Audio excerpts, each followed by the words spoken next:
प्यारे दर्शकों नमस्कार। तारीख है आज 31 जनवरी 2025, दिन शुक्रवार, हिंदी तिथि माघ माह शुक्ल पक्ष द्वितीया।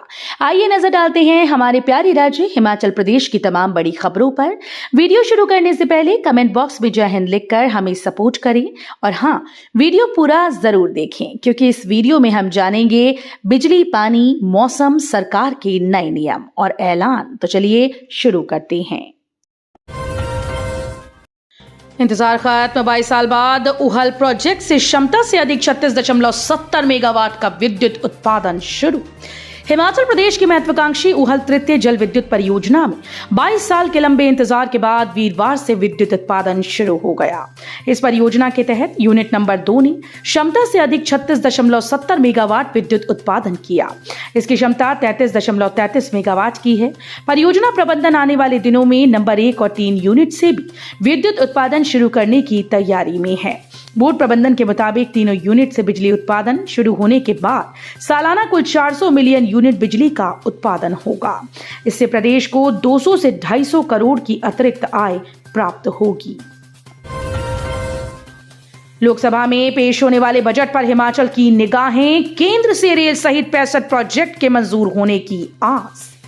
संसद का बजट सत्र 31 जनवरी से शुरू हो रहा है। सत्र के दूसरे दिन 1 फरवरी को केंद्रीय वित्त मंत्री निर्मला सीतारमण अगले वित्त वर्ष 2025-26 का बजट पेश करेंगी। गंभीर वित्तीय हालत के दौर से गुजर रही हिमाचल प्रदेश को इस बजट में बड़ी उम्मीदें हैं।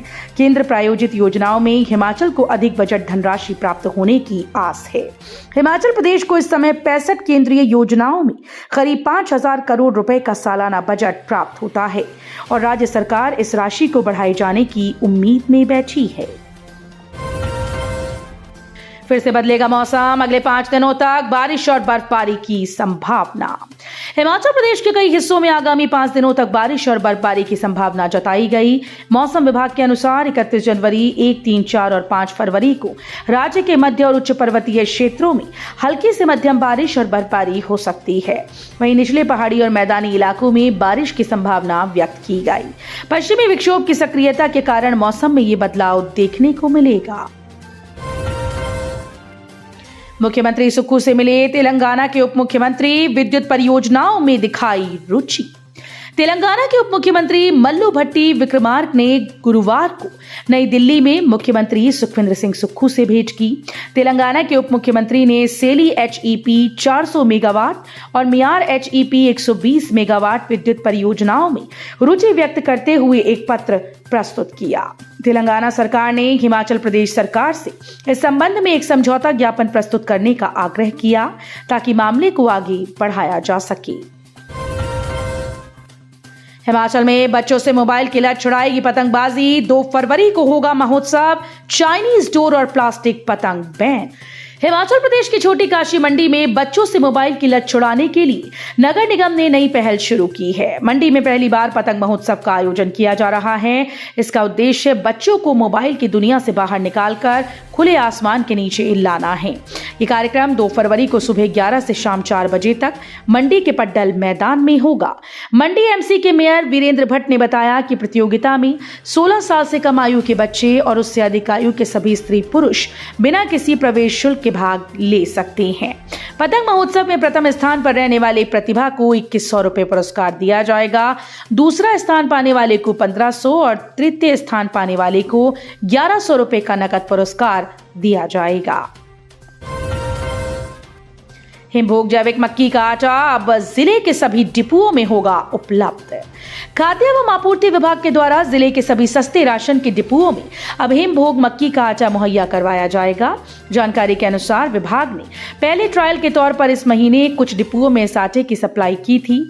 संबंधित डिपुओं में इस आटे की काफी खपत हो चुकी है और अन्य डिपो से भी इसकी डिमांड आ रही है।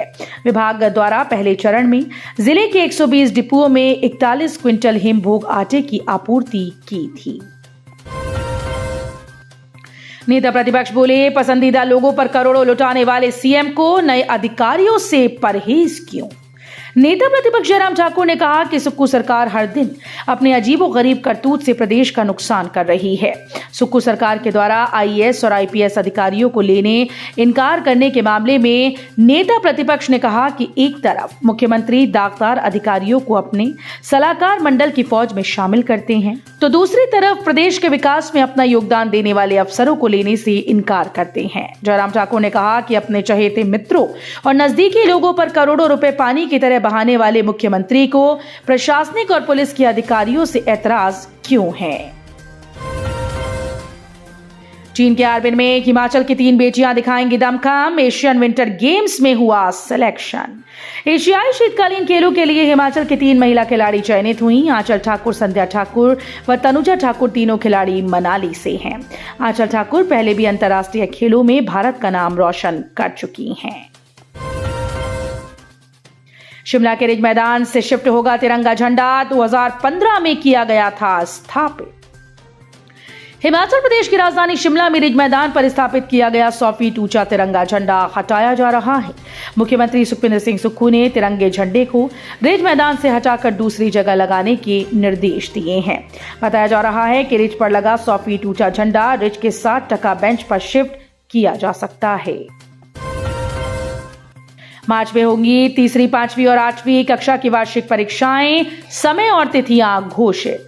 शैक्षणिक सत्र 2024-25 के अंतर्गत ग्रीष्मकालीन अवकाश वाले विद्यालयों में कक्षा 3, 5 और 8 की नियमित कक्षाओं तथा राज्य मुक्त विद्यालय प्रणाली की 8वीं कक्षा के परीक्षार्थियों की वार्षिक परीक्षाएं आगामी मार्च महीने में आयोजित की जाएंगी। ये परीक्षाएं 4 मार्च से शुरू होकर 17 मार्च तक निर्धारित की गई हैं। शिमला माउंटेन टाउनशिप को नई फंडिंग एजेंसी एनबीसीसी से बात कर रही प्रदेश सरकार।